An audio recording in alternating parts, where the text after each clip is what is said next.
નમસ્કાર. દિવસભરના તાજા સમાચારોમાં તમારું સ્વાગત છે. તમારી સાથે હું છું પિનલગીરી ગોસ્વામી.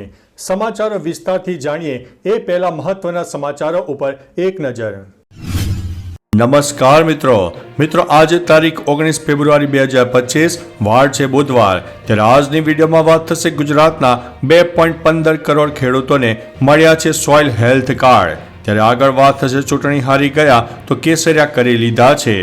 આગળ વાત થશે બાવડા નગરપાલિકામાં સત્તા માટે ભાજપને ફટકો. આગળ વાત થશે બચાવ રાપર નગરપાલિકાની ભાજપે 49 બેઠક જીતી છે. ત્યારે વાત થશે ચૂંટણી પરિણામ બાદ મારામારીની ઘટના સામે આવી છે. આગળ વાત થશે ભવ્ય જીત બદલ જનતાનો આભાર તેવું ભૂપેન્દ્રભાઈ પટેલે જણાવ્યું છે. ત્યારે વાત થશે એક વોટની કિંમત શું છે તે છોટા ઉદેપુર નગરપાલિકાની ચૂંટણીએ સમજાવ્યું છે. ત્યારે વાત થશે મુખ્યમંત્રી પદની રેસમાં 6 નામ સામે આવ્યા છે. આગળ વાત થશે ચૂંટણીના પરિણામોની મોમેન્ટો સામે આવી છે. ત્યારે વાત થશે હાર બાદ અમિત ચાવડાનું રટણ સામે આવ્યું છે. આગળ વાત થશે આ મહાકુંભ નથી મૃત્યુ કુંભ છે તેવું મમતા બેનર્જીએ જણાવ્યું છે. ત્યારે વાત થશે દેવગઢ બારિયામાં ચૂંટણી પરિણામ બાદ મારામારીની ઘટના બની.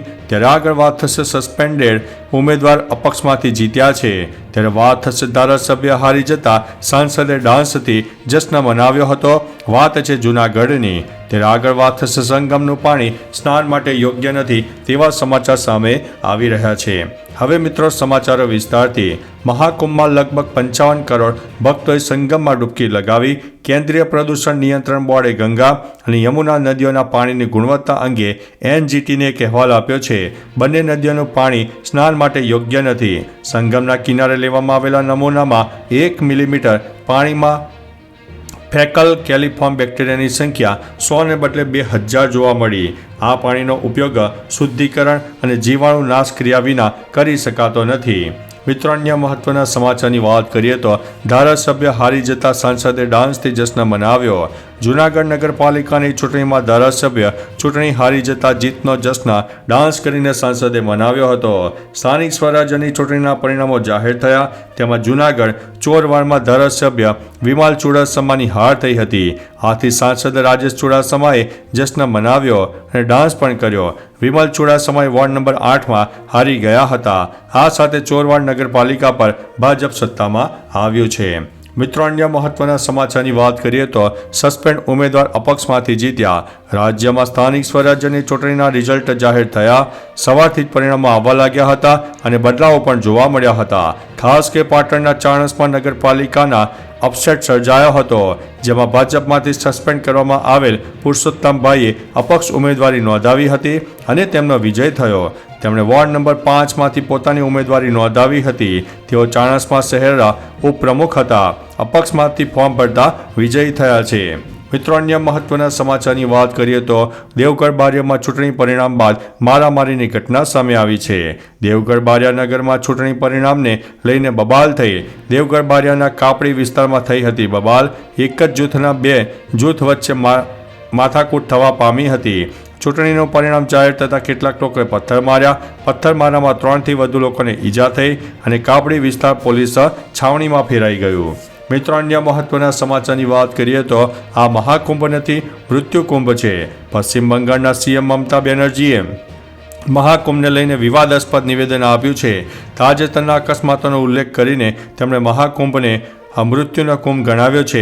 તેમણે કહ્યું છે કે સરકાર VIP લોકોને ખાસ સુવિધાઓ આપી રહી છે, પરંતુ ગરીબોને તેનાથી વંચિત રાખવામાં આવ્યા છે. મહાકુંભમાં ભાગદોડ, આગની ઘટનાઓ અને અન્ય અકસ્માતોમાં ઘણા લોકો મૃત્યુને ભેટ્યા છે. તો મિત્રો તમે શું કહેશો? મિત્રો અન્ય મહત્વના સમાચારની વાત કરીએ તો હાર બાદ અમિત ચાવડાનું રટણ સામે આવ્યું છે. સ્થાનિક સ્વરાજ્યની ચૂંટણીમાં કોંગ્રેસની હાર થઈ ત્યારે તાજેતરમાં કોંગ્રેસના નેતા અમિત ચાવડાએ પ્રતિક્રિયા આપી હતી, જેમાં તેઓએ જણાવ્યું હતું કે ચૂંટણી પરિણામોની સમીક્ષા કરવામાં આવશે. વધુમાં તેઓ જણાવ્યું કે આગામી દિવસોમાં બજેટ સત્ર મળવા જઈ રહ્યું છે, ત્યારે આ દરમિયાન વિપક્ષને બોલવાનો ચાન્સ આપે તેવી માંગ કરવામાં આવી છે, જેમાં સરકાર પાસે વિવિધ માંગ કરવામાં આવી છે. મિત્રો અન્ય મહત્વના સમાચારની વાત કરીએ તો ચૂંટણીના પરિણામોની મોમેન્ટ્સ. સ્થાનિક સ્વરાજ્યની ચૂંટણીના પરિણામોમાં લોરેન્સ બિશ્નોઈથી લઈને રૂપિયા ઉડાડવા સુધીના રંગો જોવા મળ્યા. જૂનાગઢના સાંસદ રાજેશ ચુડાસમાએ ડાન્સ કર્યો. નવસારી વોર્ડ નંબર 8ના ઉમેદવાર શર્મિલા દેસાઈની જીત થતાં તેઓ ભાવુક થયા. જૂનાગઢના પૂર્વ મેયર ગિરીશ કોટેચાના દીકરાની હાર થઈ. કોંગ્રેસમાંથી ઊભા રહેલા મહિપતસિંહ બસિયાને પાર્થ કોટેચાને હરાવવાની પોતાની મનસા પૂરી થતાં ભાજપનો ખેસ ધારણ કર્યો અને મહીસાગરમાં જશ્ન જેવો માહોલ પણ જોવા મળ્યો હતો. મિત્રો, અન્ય મહત્વના સમાચારની વાત કરીએ તો મુખ્યમંત્રી પદની રેસમાં 6 નામ સામે આવ્યા છે. ભાજપ પોતાના મુખ્યમંત્રીના નામથી લોકોને આશ્ચર્યચકિત કરવા આવ્યું છે. મુખ્યમંત્રી પદની રેસમાં 6 ધારાસભ્યોના નામ સૌથી આગળ છે, જેમાં રવિન્દ્ર ઇન્દ્રરાજસિંહ, શિખા રાય, પ્રવેશ વર્મા, વિજેન્દ્ર ગુપ્તા, રાજકુમાર ભાટિયા અને જીતેન્દ્ર મહાજનનો સમાવેશ થાય છે. ઉપરાંત હવે દિલ્હીની ગાદી ઉપર કોણ બિરાજમાન થશે તે હાલ ઉપર તેની બધાની નજર ચાલી રહી છે. મિત્રો, અન્ય મહત્વના સમાચારની વાત કરીએ તો 1 વોટની કિંમત શું છે તે છોટાઉદેપુર નગરપાલિકાની ચૂંટણીએ સમજાવ્યું છે.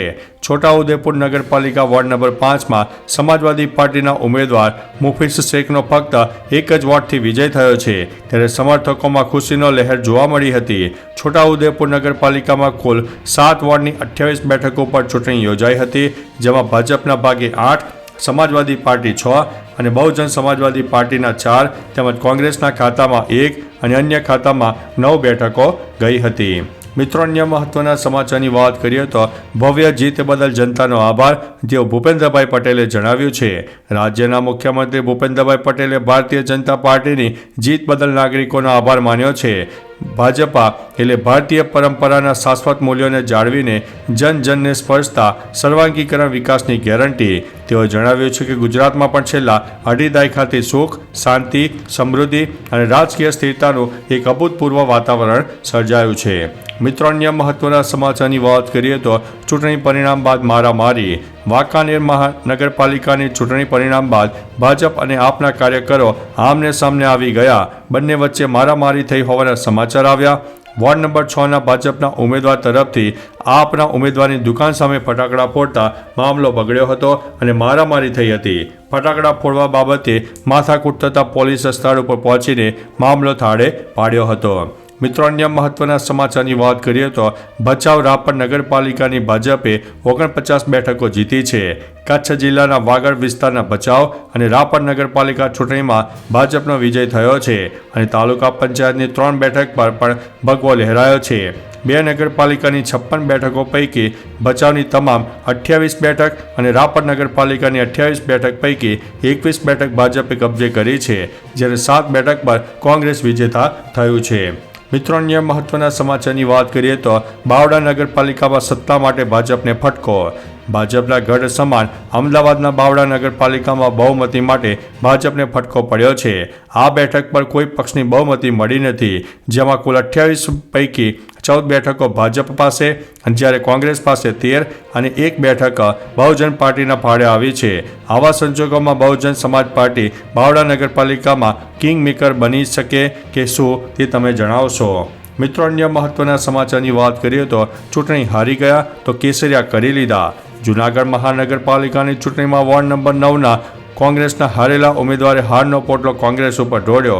કહ્યું કે કોંગ્રેસે ફંડ આપ્યું ન હતું. કોંગ્રેસના ઉમેદવારે ભાજપના જીતેલા ઉમેદવારને હાથે કેસરિયા કર્યા.